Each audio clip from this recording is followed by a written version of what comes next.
जय हिंद साथियों, स्वागत है आप सभी का आपके अपने परिवार में। कैसे हो आप सभी? आई होप कि सभी बढ़िया होंगे, कुशल मंगल होंगे एवं लगातार अपने स्टडी का आनंद ले रहे होंगे।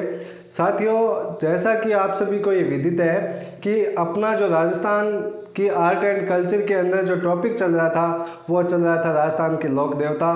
और मैं ये उम्मीद करता हूँ कि जो लगातार क्लास अपलोड की जा रही है वो आप लोग देख भी रहे होंगे, ठीक है ना। और जल्द ही आप लोगों का जो राजस्थान लोक देवता है उसका टेस्ट सीरीज भी आप लोगों को ज्वाइन कर लेनी है, वो भी जारी कर दी जाएगी, ठीक है ना दोस्तों। आज अपन बात करेंगे फाइनली बाबूजी महाराज के बारे में। उससे पहले अपन लोगों ने देखा है किसको, रामदेव जी को देख लिया, गोगो जी को देख लिया, और पंच पीर की श्रेणी मैंने आप लोगों को एक ट्रिक के माध्यम से याद करवाई थी। अब मुझे नहीं पता आप लोगों को याद है या नहीं है, लेकिन मैंने मेरी ओर से पूरी कोशिश की थी कि आप लोगों को पंच पीर बहुत ही आसानी से याद हो जाए, और मैं समझता हूँ कि आप लोगों को याद भी होगी। आज अपन बात करेंगे किस पर? बाबूजी राठौड़ के बारे में। किस पर बात करने वाले हैं? बाबूजी राठौड़ के बारे में। और इससे देखो क्वेश्चन बनेगा कैसे। एक तो आपको ध्यान में रखना है कि जहाँ पर कोई भी लोक देवता हो, कोई भी संत हो, ठीक है ना, जहाँ पर उस लोक देवता या संत का जन्म हुआ है ना, वो लोकेशन आपको ध्यान में रखनी है। कब हुआ, सन भी आपको ध्यान में रखनी है, ठीक है ना। उसके अलावा आपको ध्यान में रखना है जैसे उनके प्रतीक चिन्ह है, उनके द्वारा कोई धार्मिक कार्य किया गया है वो, ठीक है ना। उनके माता पिता के नाम विकल्प के अनुसार आपको देख लेना है। एग्जाम में इस प्रकार के क्वेश्चन बहुत बार देखे जाते हैं। और कन्फर्म लोक देवता एक ऐसा टॉपिक है जिसमें कन्फर्म क्वेश्चन पूछा जाता है, वो चाहे कोई भी वैकेंसी हो, उसमें कम से कम 2 या 3 क्वेश्चन हमेशा देखने को मिलते हैं। तो आप अच्छी तरह से इस जो टॉपिक है इसको कवर करना है आप लोगों को। सबसे पहले आप लोगों को मैंने आपको बताया है क्या कि इनका जो जन्म स्थान है ना वो ही ध्यान में रखना है। तो जन्म स्थान की यदि अपन बात करें बाबूजी राठौड़ की, तो कहाँ पे हुआ था इनका जन्म? तो आपको ध्यान में रखना है कोल्लू गांव। कोल्लू गांव, कुछ लोग इन्हें कोलूमंड भी कहते हैं, कोई दिक्कत नहीं है, आप जो चाहो वो ध्यान में रख सकते हो, कोलूमंड, ठीक है ना। बाबूजी राठौड़ का जन्म कहाँ हुआ? तो आपको ध्यान में रखना है कोल्लू गांव या फिर कोलूमंड के अंदर, ठीक है ना। अब इनके जन्म स्थान से लेकर, इनके जन्म स्थान को लेकर के संशय बना रहा है, और मैंने बहुत बार ऐसे क्वेश्चन देखे भी हैं, ठीक है ना।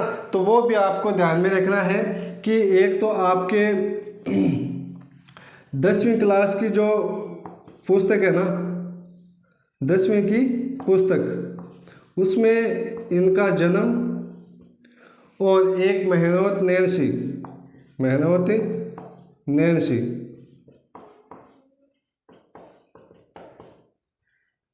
ये बाबूजी राठौड़ का जन्म कहाँ बताते हैं? बाड़मेर के अंदर, बाड़मेर में, ठीक है ना। कहाँ बताते हैं? बाड़मेर के अंदर बताते हैं। लेकिन आप अब इस संशय में आप लोगों को रहना नहीं है। क्यों नहीं रहना है? क्योंकि आप कोई भी पुस्तक उठा के देख लीजिए, चाहे कोई भी गाइड उठा के देख लीजिए, ठीक है ना, आपको मिलेगा क्या बाबूजी राठौड़ के जन्म स्थान में? तो आपको मिलेगा कोल्लू गांव या कोल्लूमंडी मिलेगा, ठीक है ना। ये आपको वैकेंसी के तौर पर ये ध्यान में नहीं रखना है बाड़मेर वाला, ठीक है ना। विकल्प में यदि दोनों आए तो भी आपको कोल्लू गांव ही चूज करके आना है, वही राइट होगा आप लोगों का, ठीक है ना। उसके बाद में अपन बात करें सन की कि कब हुआ, तो आपको ध्यान में रखना है 1239 ईस्वी। कब? 1239 ईस्वी को, ठीक है ना। बाबूजी राठौड़ के मंदिर की यदि अपन बात करें तो मंदिर मैंने आप लोगों को बताया है, याद भी रखना है। कहाँ पे है? कोल्लू गांव के अंदर, कोल्लू गांव के अंदर इनका मंदिर है। और इस मंदिर पर आपको ध्यान में रखना है चैत्र अमावस्या, चैत्र अमावस्या, चैत्र अमावस्या को मेला लगता है। किसका? बाबूजी महाराज का मेला लगता है, ठीक है ना। ये आप लोगों को ध्यान में रखना है, क्योंकि मेला एक त्यौहार और मेला दो एक अन्य टॉपिक है आर्ट एंड कल्चर के अंदर, उसमें भी ये पूछा जाता है। तो ये इम्पोर्टेंट है, आप इसको ध्यान में रखना चाहिए। आप इसको ध्यान में रखना। ये दो जगह दो टॉपिक आपके कवर करता है। उसके बाद में यदि अपन बात करें इनके पिता के बारे में और माता के बारे में, ठीक है ना, इन दोनों का नाम आपको ध्यान में रखना है। पिता कौन है? धुंधल जी, ठीक है ना।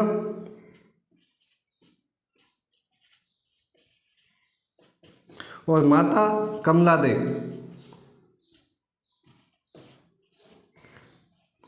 ठीक है। यदि भाई का भी नाम आपसे पूछे तो वो भी आपको ध्यान में रखना है। कौन है? राव बुड्ढा जी, बुड्ढा जी राठौड़। ये राव बुड्ढा जी राठौड़ वही है कौन? केलमदे के पिता, जिनका विवाह किनके साथ? जाहिर पीर गोगा जी महाराज के साथ हुआ था। ध्यान में रखना आपको। इनके एक पुत्र है बुड्ढा जी राठौड़। बुड्ढा जी राठौड़ के पुत्र है कौन? रूपनाथ, रूपनाथ, रूपनाथ है। इनको बालकनाथ के रूप में भी पूजा जाता है। रूपनाथ को बालकनाथ के रूप में, बालकनाथ के रूप में भी पूजा जाता है। ये भी आपको ध्यान में रखना है, ठीक है ना। अब रूपनाथ की बहन कौन होगी? केलमदे, केलमदे। अब एक इम्पोर्टेंट क्वेश्चन बनता है यहाँ से, बाबूजी राठौड़ का जो एक तो आपको ध्यान में रखना है वाहन, वाहन का क्वेश्चन कई बार देखा गया एग्जाम के अंदर, तो आप इसको इम्पोर्टेंट लिख लेना चाहिए। इम्पोर्टेंट लगा करके आप लोगों को याद करना है वाहन। तो वाहन क्या है बाबूजी राठौड़ का? केसर कालमी घोड़ी। और ये केसर कालमी घोड़ी किसके द्वारा दी गई थी? ये भी आपको ध्यान में रखना है। किसके द्वारा? देवलचारिणी के द्वारा। देवलचारिणी का संबंध यदि पूछे तो कहाँ से? बाड़मेर से। एक एक बात आपको याद होनी चाहिए, ठीक है ना। वाहन बाबूजी का क्या है? केसर कालमी घोड़ी, केसर कालमी घोड़ी। और ये दी किसके द्वारा की, किसके द्वारा दी गई केसर कालमी घोड़ी? तो आपको ध्यान में रखना है बाबूजी की धर्म बहन थी। धर्म बहन कौन है? देवलचारिणी, देवलचारिणी। और ये कहाँ की थी? तो आपको ध्यान में रखना है कहाँ की थी? बाड़मेर की, ठीक है ना। बाबूजी राठौड़ के गुरु, इनके गुरु का नाम पूछे यदि आपसे, बाबूजी राठौड़ के गुरु का नाम, तो कौन है? समर्थ भारती, समर्थ भारती, ठीक है ना। यदि आपसे पूछे बाबूजी राठौड़ की पत्नी का नाम, तो आपको ध्यान में रखना है कौन थी बाबूजी राठौड़ की पत्नी? फुल्लम दे, या आप बोल सकते हो सुप्यार दे, ठीक है ना। तो ये भी आप लोगों को लिखना है। बाबूजी राठौड़ की पत्नी कौन है? फुल्लम दे, या फिर आप लिख सकते हो सुप्यार दे, ठीक है ना, सुप्यार दे, ठीक है। ये कहाँ की थी? तो अमरकोट का शासक था, अमरकोट का शासक, अमरकोट का शासक सूरजमल, सूरजमल की ये पुत्री थी। ये भी आपको ध्यान में रखना है। कौन है? फुल्लम दे, ठीक है ना। इसके बाद में आपको बाबूजी राठौड़ के जो प्रतीक चिन्ह है ना, उसको ध्यान में रखना है। प्रतीक चिन्ह के बारे में क्वेश्चन भी बहुत बार एग्जाम के अंदर देखने को मिला है, तो एक बार आप इसको लिख लीजिए।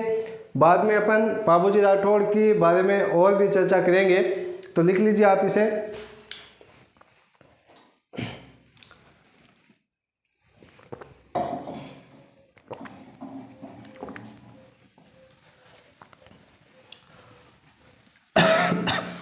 सॉरी। उसके बाद में आप लोगों को लिखना है बाबूजी महाराज का प्रतीक चिन्ह।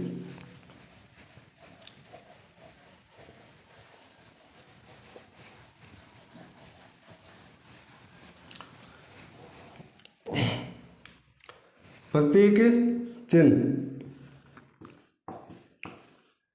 और प्रतीक चिन्ह है क्या? क्या है? हाथ में भाला लिए हुए, हाथ में भाला व बाईं ओर झुकी हुई पाग, बाईं ओर झुकी हुई पाग, पाग यानी पगड़ी। ये क्या है? प्रतीक चिन्ह है। किसका? बाबूजी राठौड़ का। ध्यान में रखना है आपको, ठीक है ना, पूछा जाता है, बहुत बार पूछा जाता है। उसके अलावा आपको ध्यान में क्या रखना है? बाबूजी राठौड़ इनके मंदिर, इनके बाबूजी महाराज का जो मंदिर है उसके अंदर कौन सा नृत्य? थाली नृत्य किया जाता है, थाली नृत्य। बाबूजी राठौड़ का जो मंदिर है उसके अंदर थाली नृत्य किया जाता है। और थाली जो वाद्य यंत्र है ना, थाली वाद्य यंत्र है कौन सा? कौन सा? घन वाद्य यंत्र। कौन सा? घन वाद्य यंत्र। ध्यान में रखना है आपको। उसके अलावा आप लोगों को ध्यान में क्या रखना है बाबूजी राठौड़ के बारे में? क्या ध्यान में रखोगे कि जो बाबूजी की बहन है ना, कौन? Sohan by, Sohan by. ये आपको विशेष तौर से ध्यान रखना है। सोहन बाई,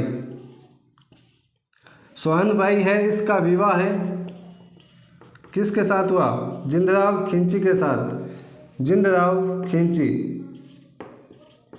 जिंदराव खिंची के साथ। कहाँ के थे जिंदराव खिंची? जायल। और जायल कहाँ पे पड़ता है? नागौर के अंदर। एक बात आपको ध्यान में रखनी है, जिंदराव खिंची के साथ बाबूजी राठौड़ की बहन थी सोहन बाई, उनका विवाह हुआ था। लेकिन कहते हैं कि जब बाबूजी राठौड़ का विवाह हो रहा था किसके साथ? फुल्लम दे के साथ। फुल्लम दे के साथ जब इनका विवाह हो रहा था बाबूजी राठौड़ का, तो जिंदराव खिंची ने, अब मैंने बताया था आपको कि जो बाबूजी राठौड़ है इनकी धर्म बहन थी, कौन है? धर्म बहन देवल चारिणी, ये देवल चारिणी बाड़मेर से संबंध रखती थी। ये देवल चारिणी की जो गाय थी ना, गाय वो कौन? जिंदराव खिंची है, वो ले जा रहा था चुरा करके, ठीक है ना। ये बात पता चली किसको? बाबूजी राठौड़ को, कि जो जिंदराव खिंची है वो देवल चारिणी अपनी बहन की जो गाय है वो चुरा करके ले जा रहा है। तो कहते हैं कि बाबूजी राठौड़ ने 3.5 फेरे लिए थे। कितने? 3.5 फेरे। और देवल चारिणी किसके पास आती है दोस्तों? बाबूजी राठौड़ के पास आती है। किसके पास? बाबूजी राठौड़ के पास आती है और कहते हैं कि आपने मुझे ये वचन दिया था, कब? जब केसर काल में घोड़ी बाबूजी राठौड़ को दी थी उस वक्त, कि यदि आपके जीवन में कभी भी कोई भी बाधा आती है तो आप बेशक मुझे आकर के बोल सकते हो, और उसका मैं अपने जीवन का त्याग करके भी उस वचन को निभाऊंगा। तो अब जो जिंदराव खिंची है वो मेरी गायें हैं, वो चुरा करके ले जा रहा है, आप मेरी गायों को वापस ला करके दो। और कहते हैं ये शब्द जब बाबूजी राठौड़ के कानों में पड़े तो बाबूजी राठौड़ वहीं से 3.5 फेरे लिए थे और वहीं से कहाँ चला गया दोस्तों? जिंदराव खिंची से युद्ध करने के लिए चला गया। ये बात आपको ध्यान में रखनी है, ठीक है ना। तो जिंदराव खिंची है वो गायों को चुरा करके ले जा रहा था, किसकी? देवल चारिणी की, ठीक है। और वो कहाँ तक पहुँचा था? कहाँ तक? एक स्थान आता है जोधपुर के अंदर, बाबूजी राठौड़ वहाँ पर जिंदराव खिंची के पास पहुँच जाता है और जिंदराव खिंची से युद्ध करता है, ठीक है ना, देवल चारिणी की गायों को छुड़ाने के लिए। और कहते हैं कि इसी युद्ध के अंदर बाबूजी राठौड़ है वो वीर गति को प्राप्त हो जाते हैं। क्या हो जाते हैं? वीर गति को प्राप्त हो जाते हैं, प्राप्त हो जाते हैं। अब दोस्तों पता है आपको कि यदि बैर हो गया है, दुश्मनी पाल ली है, तो उसको निभाना भी पड़ता है, कोई भी स्थिति हो, चाहे फिर पोजीशन परिस्थिति नहीं देखी जाती। यदि दुश्मनी हो गई तो उसको निभाना तो पड़ेगा। और इस दुश्मनी को जारी रखने के लिए मैंने आप लोगों को बताया था क्या? रूपनाथ, रूपनाथ और ये भी बताया था कि इनकी बालकनाथ के रूप में पूजा होती है। तो बाबूजी राठौड़ की मृत्यु का बदला किसने लिया था? रूपनाथ ने। मृत्यु का बदला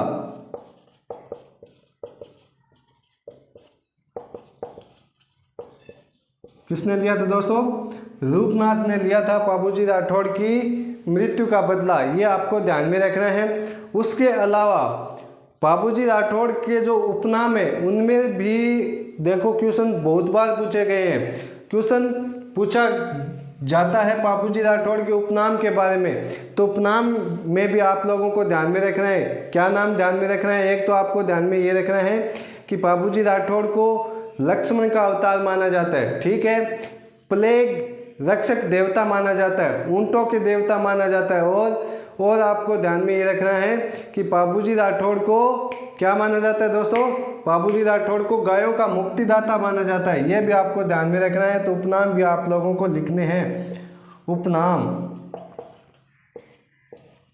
बाबूजी राठौड़ का उपनाम तो आपको सबसे पहले तो ध्यान में ये रखना है कि लक्ष्मण का अवतार, लक्ष्मण का अवतार। उसके अलावा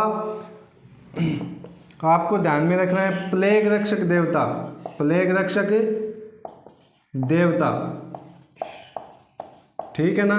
उसके अलावा आपको ध्यान में रखना है गायों के मुक्तिदाता, गायों के मुक्तिदाता, मुक्तिदाता। और चौथा आपको ध्यान में रखना है ऊंटों के देवता, ऊंटों के देवता, ठीक है ना। अब और क्वेश्चन क्या बनता है यहाँ से कि जब ऊंट बीमार हो जाता है, जब कोई भी ऊंट बीमार हो जाता है तो उसके अंदर बाबूजी राठौड़ की फड़ का वाचन किया जाता है, फड़ का वाचन किया जाता है। रावण हत्ता वाद्य यंत्र के साथ किया जाता है। और करता कौन है? नायक जाति के जो भोपे होते हैं वो करते हैं, ठीक है ना। तो ये भी आप लोगों को लिखना है। यदि आप लोगों ने ये लिख लिया तो आप ये बातें भी आगे आप लोगों को नोट करनी है। ये वाला आप लिख लीजिए एक बार। बाबूजी की फड़, यदि ऊंट कोई भी बीमार होता है तो वहाँ पर बाबूजी राठौड़ की फड़ का वाचन किया जाता है। बाबूजी राठौड़ या आप बोल सकते हो महाराज, कोई दिक्कत नहीं है। इनकी फड़ का वाचन किया जाता है, फड़ का वाचन। और वाचन करता कौन है? नायक जाति के भोपे,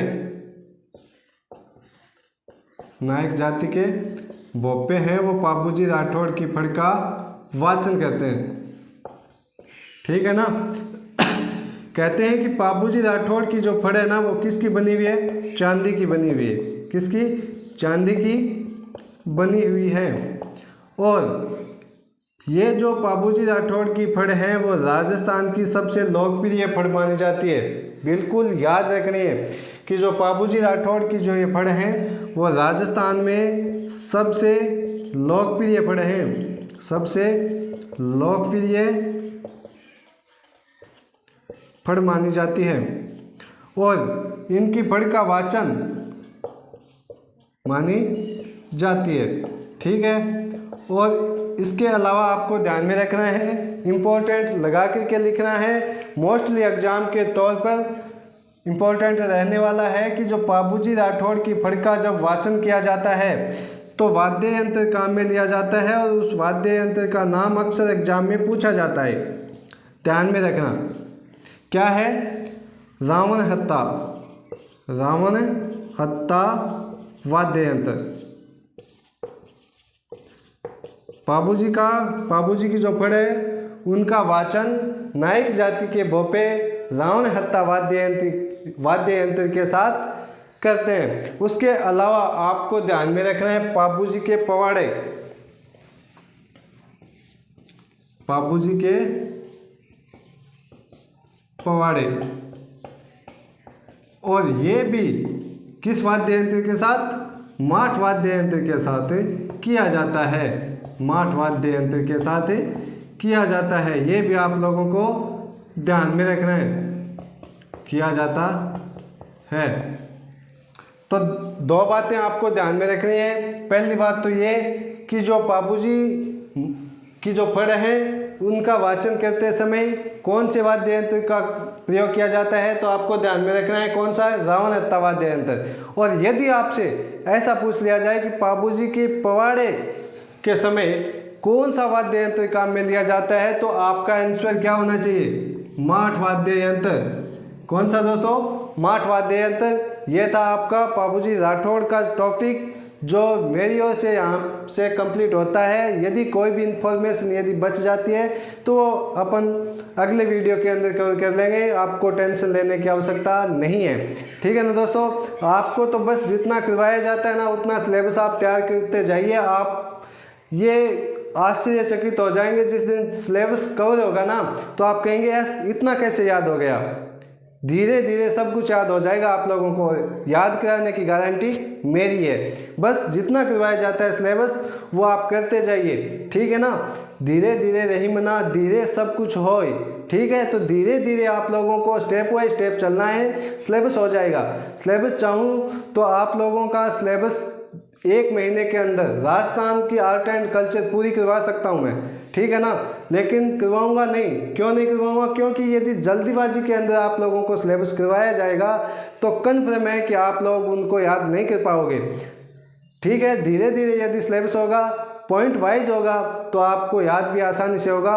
और यदि कोई एग्ज़ाम जल्दी आता है तो देख लेंगे, करवा भी देंगे, कोई दिक्कत नहीं है उसमें। वो तो देखना पड़ेगा कौन सा एग्ज़ाम नज़दीक है। फिलहाल तो कोई है नहीं, BSTC B.Ed ये चल रहा है, तो उनके लिए तो विशेष तौर से सिलेबस हो ही जाएगा इतने के अंदर। देखो जून या जुलाई के अंदर आपका BSTC का एग्ज़ाम होगा, उससे पहले तो नहीं होने वाला, और तब तक आपका सिलेबस कवर हो जाएगा, टेंशन लेने की आवश्यकता है नहीं, ठीक है। आप इतना पढ़ते जाइए, बाकी मिलते हैं अपन अगली क्लास के अंदर। और हाँ, एक बात और विशेष तौर से ध्यान रखना, जो भी टॉपिक आप पढ़ रहे हो यहाँ पे, तो आप लोगों को वैसे सूचना मिल गई होगी पहले भी, और मैं अब फिर बता दे रहा हूँ कि इसी चैनल के अंदर आपको टेस्ट सीरीज मिल जाएगी, ठीक है। उसके कोड हैं वो भी आपको शाम तक मैं उपलब्ध करवा दूँगा। उस कोड को आपको लगाना है, आपका जो चैनल है उस पर जैसे ही आप कोड लगाओगे तो टेस्ट सीरीज आपकी ओपन हो जाएगी। आपको टेस्ट देना है, जितने क्वेश्चन आप सही करते हो वो उस पर सही का निशान आएगा, और जो रॉन्ग होगा उस पर गलत का निशान आएगा। आपको वहीं पे पता चल जाएगा कि आपकी पोजीशन क्या है, ठीक है ना दोस्तों। तो बाकी मिलेंगे अपन अगले वीडियो के अंदर, तब तक के लिए आप अपना ध्यान रखें, समाज और राष्ट्र के अंदर अपना योगदान सुनिश्चित करें। Thank you.